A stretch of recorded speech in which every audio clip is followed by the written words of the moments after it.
Negara Kesatuan Republik Indonesia merupakan negara kepulauan terbesar di dunia yang memiliki kurang lebih 18.110 pulau dengan garis pantai sepanjang 108.000 km.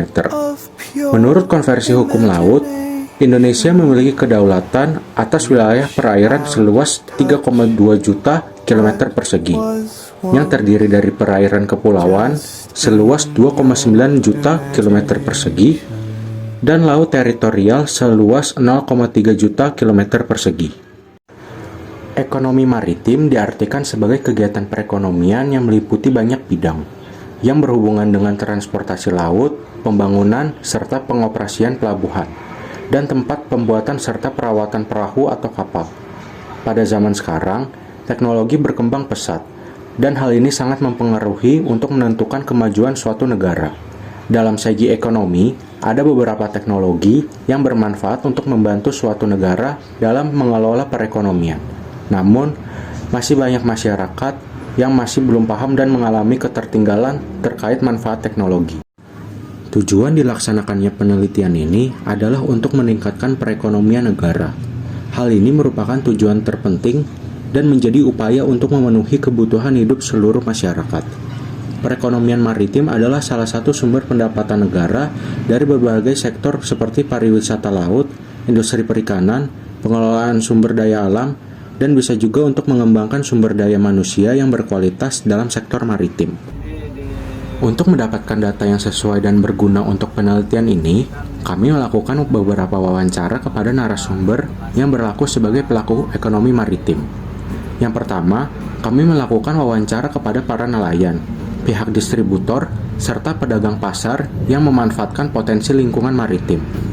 Setelah melakukan wawancara, kami menemukan masalah yang sering terjadi pada pelaku ekonomi maritim saat beraktivitas. Gitu Pak, apa kendaraannya Pak?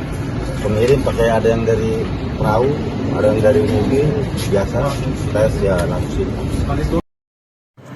Kesimpulan setelah melakukan wawancara terhadap nelayan, distributor ikan, dan pedagang pasar. Yang pertama, nelayan, distributor ikan, dan pedagang pasar yang memanfaatkan hasil laut untuk dijual setuju dengan pernyataan yang menyatakan bahwa untuk kendaraan yang digunakan mendistribusikan hasil tangkap ikan sudah cukup memadai. Yang kedua, nelayan merasa sulit untuk berlayar karena terkadang terhambat oleh cuaca. Yang ketiga, nelayan merasa bahwa belum ada atau kurangnya perhatian terhadap kondisi nelayan dari pemerintah atau pihak resmi dalam bidang kapal. Yang keempat, nelayan merasa kurangnya teknologi untuk berkomunikasi bila berlayar.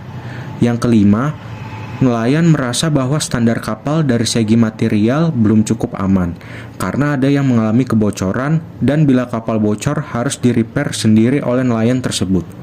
Yang keenam, nelayan merasa sulit karena terhalang faktor bahan bakar yang dibatasi oleh kebijakan pemerintah yang baru.